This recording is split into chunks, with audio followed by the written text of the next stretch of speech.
بعض اوقات ہم لوگ روزی کمانے کے عمل کو دین سے باہر کوئی عمل سمجھتے ہیں، جبکہ ترمذی میں روایت موجود ہے، حضور نبی رحمت صلی اللہ علیہ وآلہ وسلم نے ارشاد فرمایا التاجر الصدوق الامین مع النبیین والصدیقین والشہداء، سچا تاجر جو امانت دار ہے وہ نبیوں کے ساتھ، صدیقوں کے ساتھ اور شہیدوں کے ساتھ ہوگا، اور جو محنت مزدوری کر کے کماتا ہے الکاسب و حبیب اللہ، جو کسب کرتا ہے، محنت کرتا ہے، مزدوری کرتا ہے، کتنا بڑا اعزاز ہے کہ اللہ کا حبیب قرار پایا۔ تو رزق کمانا یہ ہمارے دین میں عین عبادت ہے۔ اللہ کے محبوب علیہ السلام نے ایک موقع پہ ارشاد فرمایا ما ودع فی امرہ فہی صدقہ، جو کمائی کر کے لا کے تو بیوی کے منہ میں رکھتا ہے، لقمہ ڈالتا ہے، فرمایا وہ بھی صدقہ ہے،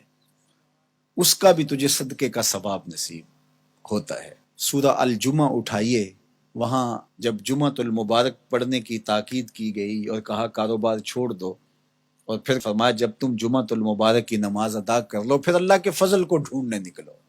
اللہ اکبر، تلاش رزق میں نکل پڑو، یہ اللہ کا فضل ہے۔ وَأَقِیمُوا الصَّلَاةَ، نماز قائم کرو، وَآتُوا الزَّکَاةَ، اور زکوٰۃ ادا کرو، وَأَقْرِضُوا اللَّهَ قَرْضًا حَسَنًا،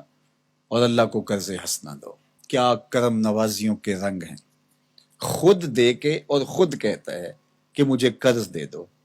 اور پھر فرمایا کہ میں اس کو لٹاؤں گا بھی، ایسے نہیں کہ جتنا تم نے دیا میرے دیے سے دیا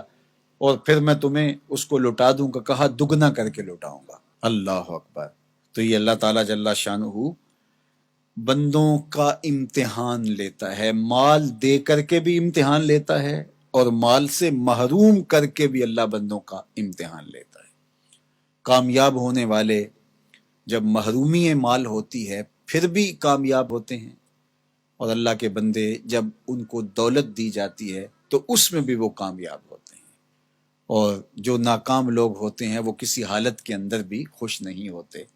تو اللہ کے بندے مال نہیں ہے تو پھر بھی کہتے ہیں مالک میں واہ واہ خوش ہوں جس حال میں رکھا، غربت ہے تو پھر بھی خیر ہی خیر ہے،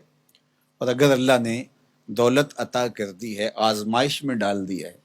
تو پھر اس کو راہ خدا میں خرچ کر کے، اللہ کی راہ میں لٹا کر کے اسی کو قرضے میں دے دو۔ جب اسی کو قرضے میں دے دیا تو وہ دولت بھی محفوظ ہو گئی اور واپس پلٹتے ہوئے وہ کئی گنا ہو چکی ہوگی۔ اگر بندہ اس نقطے کو سمجھ لے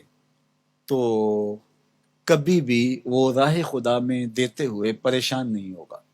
کہ یہ تو میں اللہ کو دے رہا ہوں، قرضے میں دے رہا ہوں، اور اس کا وعدہ ہے کہ میں لٹاؤں گا ضرور، اور اللہ کے وعدے سچے ہوتے ہیں۔ اللہ اکبر۔ تو جن لوگوں نے اس اللہ کے وعدے پر یقین کیا اور پھر اس کی راہ میں بانٹا، وہ کبھی بھی مسکین نہیں ہوئے، کبھی بھی غریب نہیں ہوئے۔ وَمَا تُقَدِّمُوا لِأَنفُسِكُم مِّن خَيْرٍ تَجِدُوهُ عِندَ اللَّهِ، جو تم بلائی آگے بھیجو گے، جو نیکی آگے بھیجو گے، اللہ کے ہاں اس کو پالو گے۔ کوئی بھی نیکی، صدقہ ہے، خیرات ہے، زکوٰۃ ہے، سجدہ ہے، قیام ہے، دکھی کی مدد ہے، حتیٰ کہ کسی کو مسکرا کے ملنا بھی ہے، جو تم نیکی آگے بیچے تَجِدُوهُ عِندَ اللَّهِ، اللہ کے ہاں اسے پالو گے۔ اللہ اکبر۔ حدیث پاک میں آتا ہے کہ جب کوئی بندہ اللہ کی راہ میں خرچ کرتا ہے تو اللہ اس کو یوں پالتا ہے جس طرح تم مینڈا پالتے ہو اور اس کو پال پال کے بڑا جوان کرتے ہو، تو جب تم راہ خدا میں دیتے ہو تو اللہ اس کو یوں پالتا ہے، اور قیامت کے دن جب بندہ دیکھے گا ان لوگوں کے صلے کو جنہوں نے آگے بھیجا تھا اور اب صلہ پا رہے ہیں، تو وہ بڑا پچھتائے گا، کاش کہ یہ سودا میں نے بھی کیا ہوتا۔ سورہ الفجر کے اندر اللہ تعالیٰ نے ارشاد فرمایا، وہ کہے گا یا لیتنی قدمت لحیاتی، کاش میں نے ساری زندگی ہی آگے بھیج دی ہوتی۔ یا لیتنی کے اندر اس کا جو افسوس ٹپک رہا ہے، وہ کہے گا ہائے افسوس، ساری زندگی اس آخرت کی زندگی کے لیے گزار دی ہوتی۔ لیکن اس دن پھر پچھتانے کا کوئی فائدہ نہیں ہوگا۔ آج کا پچھتاوا کل کی بہتری کا ضامن ہے، کل کا پچھتاوا سوائے حسرت بڑھانے کی اور کچھ نہیں ہوگا۔